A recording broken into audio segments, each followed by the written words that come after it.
इस साल 27 नवंबर को कार्तिक पूर्णिमा है। हिंदू धर्म में कार्तिक पूर्णिमा का विशेष महत्व है। इस दिन देव दीपावली भी मनाई जाती है।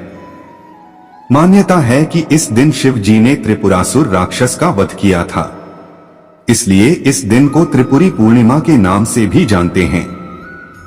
कार्तिक पूर्णिमा के दिन स्नान, दान पुण्य और दीपदान करने का बहुत महत्व है। इस दिन भगवान विष्णु एवं माता लक्ष्मी के साथ चंद्रदेव की पूजा करने से भक्तों की आर्थिक, मानसिक और शारीरिक समस्याएं दूर होती हैं।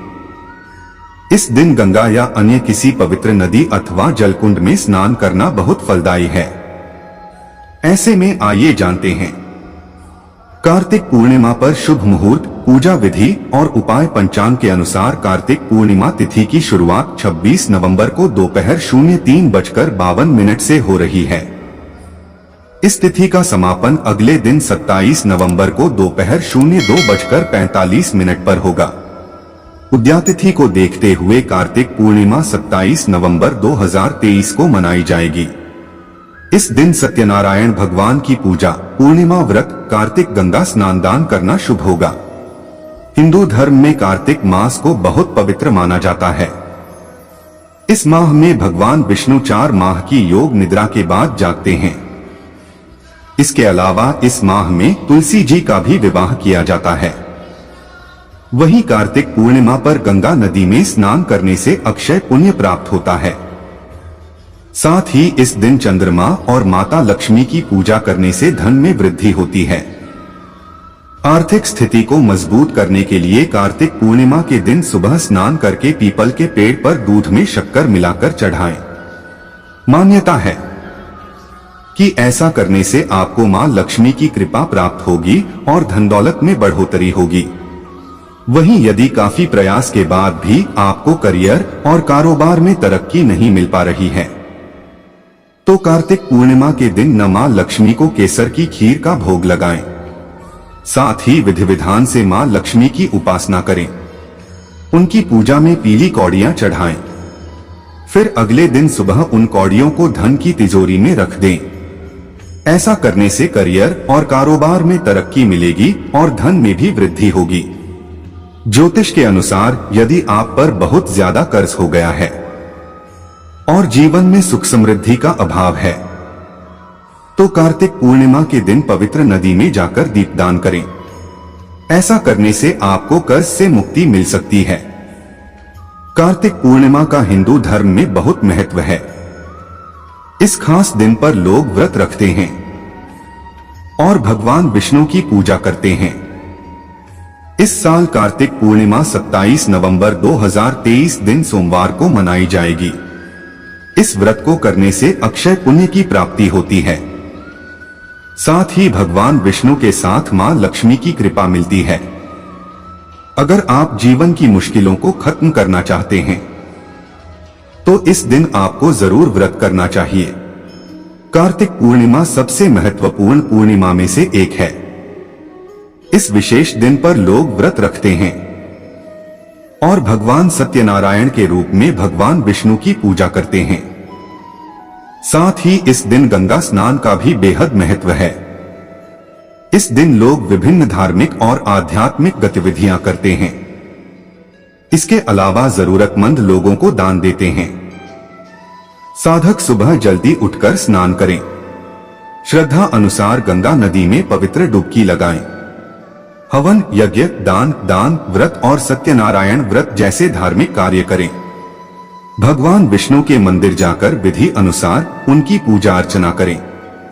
इस शुभ दिन पर मंदिरों में दिया जलाएं और रोशनी करें। इस दिन चंद्रमा को अर्घ्य देना भी बेहद शुभ माना गया है। हिंदू धर्म में कार्तिक पूर्णिमा का विशेष महत्व है। मान्यता है कि कार्तिक पूर्णिमा के दिन श्रीहरि विष्णु मत्स्यावतार में जल में निवास करते हैं। इसलिए इस दिन गंगा स्नान का विशेष महत्व है। वहीं शिव जी ने राक्षस त्रिपुरासुर का वध किया था, इसलिए इस दिन को त्रिपुरी पूर्णिमा के नाम से भी जानते हैं। वहीं इस मां लक्ष्मी की पूजा करने का भी विशेष महत्व होता है। मान्यता है कि इस दिन वह बहुत प्रसन्नचित होती हैं। और भक्तों को मनचाहा फल देती हैं। आइए जानते हैं।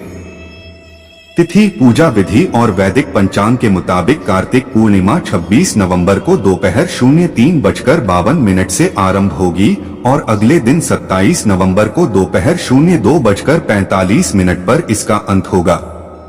ऐसे में उदया तिथि को आधार मानते हुए कार्तिक पूर्णिमा 27 नवंबर 2023 को मनाई जाएगी।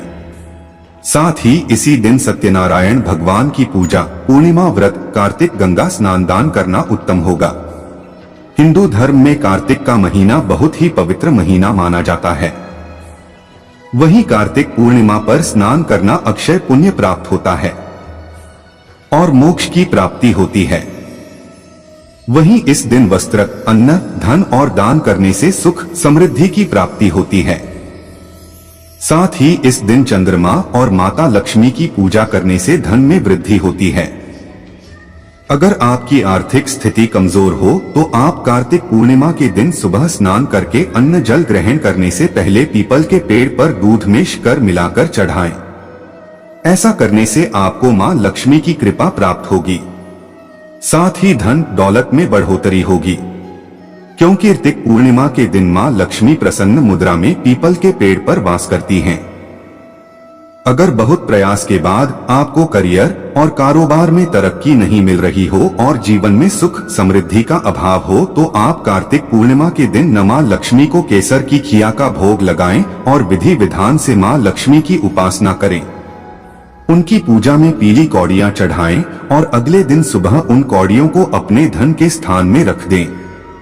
ऐसा करने से आपके धन में वृद्धि होगी, साथ ही करियर और कारोबार में तरक्की मिलेगी। अगर आप पर कर्जा हो गया हो और जीवन में सुख समृद्धि का अभाव हो तो कार्तिक पूर्णिमा के दिन पवित्र नदियों में जाकर दीपदान करें। ऐसा करने से आपको कर्ज से मुक्ति मिल सकती है। साथ ही जीवन में सुख समृद्धि का वास रहेगा। कार्तिक मास के शुक्ल पक्ष में आने वाली पूर्णिमा को कार्तिक पूर्णिमा कहते हैं। इस दिन महादेव जी ने त्रिपुरासुर नामक राक्षस का संहार किया था, इसलिए इसे त्रिपुरी पूर्णिमा भी कहते हैं। यदि इस दिन कृतिका नक्षत्र हो तो यह महाकार्तिकी होती है। वहीं भरणी नक्षत्र होने पर इस पूर्णिमा का विशेष फल प्राप्त होता है। रोहिणी नक्षत्र की वजह से इसका महत्व और बढ़ जाता है। कार्तिक मास में आने वाली पूर्णिमा वर्ष भर की पवित्र पूर्णमासियों में से एक है। इस दिन किए जाने वाले दान पुण्य के कार्य विशेष फलदायी होते हैं। यदि इस दिन कृतिका नक्षत्र पर चंद्रमा और विशाखा नक्षत्र पर सूर्य हो तो पद्मक योग का निर्माण होता है, जो कि बेहद दुर्लभ है। वहीं अगर इस दिन कृतिका नक्षत्र पर चंद्रमा और बृहस्पति हो तो यह महापूर्णिमा कहलाती है। इस दिन संध्या काल में त्रिपुरोत्सव करके दीपदान करने से पुनर्जन्म का कष्ट नहीं होता है। पुरातन काल में एक समय त्रिपुर राक्षस ने 1 लाख वर्ष तक प्रयागराज में घोर तप किया। उसकी तपस्या के प्रभाव से समस्त जड़ चेतन जीव और देवता भयभीत हो गए। देवताओं ने तप भंग करने के लिए अप्सराएं भेजी, लेकिन उन्हें सफलता नहीं मिल सकी। त्रिपुर राक्षस के तप से प्रसन्न होकर ब्रह्मा जी स्वयं उसके सामने प्रकट हुए और वरदान मांगने को कहा।